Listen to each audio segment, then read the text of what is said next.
Life is not about me, life is about we. Quality of life is the quality of relationships, and relationships are grown by giving, not by demanding, not by judging. I'd say secondly, love is the answer with strength. You have to have love and strength together. If those two resources, anything can be transformed, anything can be accomplished, because with love and strength, you'll have a larger vision. I think it's smart to focus on one thing primarily. Focus on too many can be overwhelming. Other people, it's good to focus on multiple things. It depends on your personality. So I wouldn't presuppose. But then the answer would be whichever thing you're most desirous of changing, whatever thing is giving you the most pain. So if it's your relationship, I'd go full force on that. And I think the moment your ego runs your brain and the ego runs your business and the ego runs your way of being, then your gifts and your talents and your focus and your capabilities are off the creativity and the talents and the service that will make you great in the world. Confidence is it's like the ultimate drug. It's like the ultimate drug. But you know who the dealer is? Winning is the dealer. So if you keep getting those hits over and over and over again, that means you're winning. If you change the body, you'll change the emotions. If you change the emotions, you'll change your decisions, you'll change the quality of your life. Because the quality of your life is your emotions. It's not what you get. You can have $1 billion and commit suicide. People have done it, right? You can have beautiful relationships and commit suicide. You can have people loving you and be sad all the time. Our pattern of emotion is our home, and you have to upgrade your home. And so leadership is less about a title, less about the size of your office, less about how much money you have.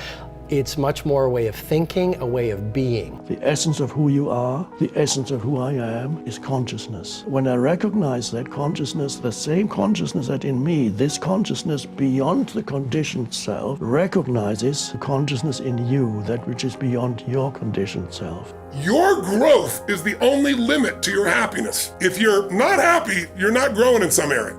And usually it's a place where you're blaming, you're pointing the finger. I don't care if it's government, don't get me wrong. People can be unfair, unjust, that's for sure happens. But you can't control that.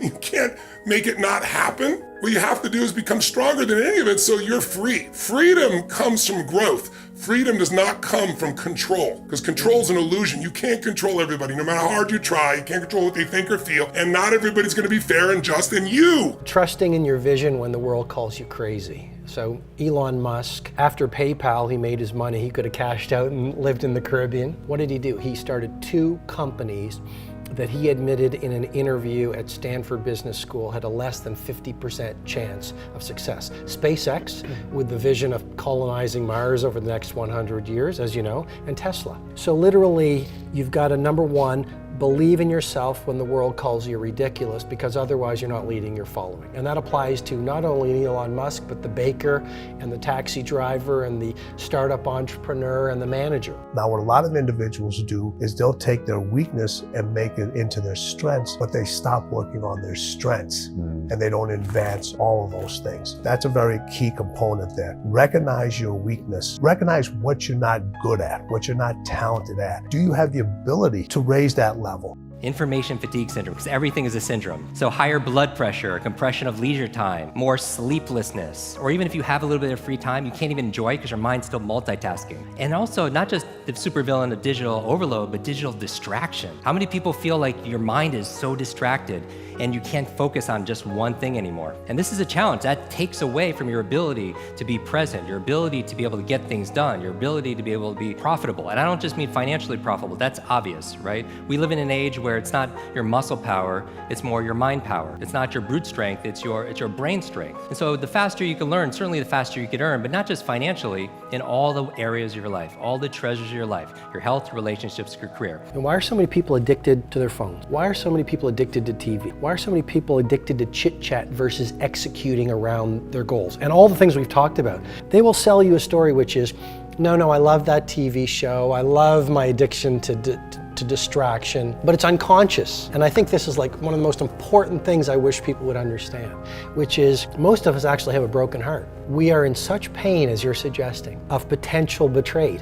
Why? Because as little kids, we had such connection to love, such connection to talent, such connection to the meaning of life, such connection to our potential. Liberals are higher in openness, that's trait creativity, and lower in conscientiousness, especially orderliness. And that seems to be because they believe that the free flow of information is worth the risk. So that'd be the free flow of people across borders, the free flow of ideas across borders, the free flow of concepts across categories. They'd rather that the borders were permeable.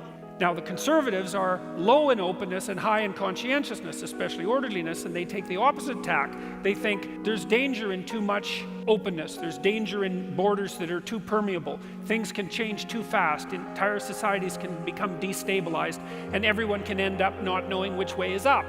And the thing is that both of those attitudes are correct. It depends on the time. The experience you get, the feeling that you get from winning. One of the things I think that keeps people from those things, from being able to get that mindset, from being able to get that neurochemical change in the brain and being able to feel that, is confidence. And winning gives you that confidence. Every time you get that chemical change, you get that hit from every little win that you get, your level of confidence goes up. Your level of confidence continues. It continues to rise, which gives you the ability to have more wins.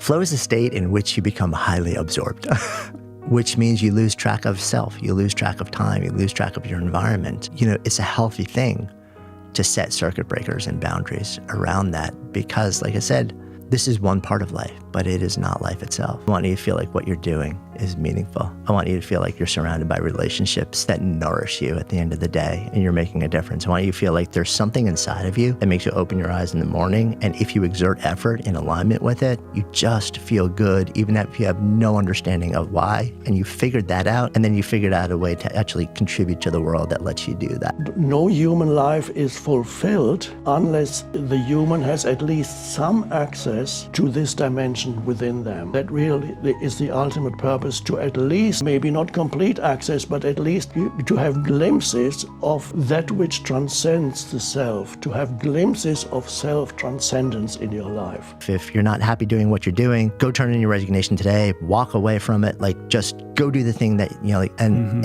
people have no idea what the underlying impulse is that would let them do it, which is going to be a massive problem in the next 36 months as 20 to 50% of the people, you know, do this thing that they're calling the great resignation, and then they're going to end up in the great regret because they had no idea how to make a better decision. People are not really responsible for what they do. It is true they are not responsible for what they do, but they will have to suffer the consequences of their unconsciousness. Because we humans are meant to become more conscious here. And one of the ways, or even one of perhaps the main way in which a very unconscious human evolves eventually or potentially, is by suffering the consequences of their unconsciousness.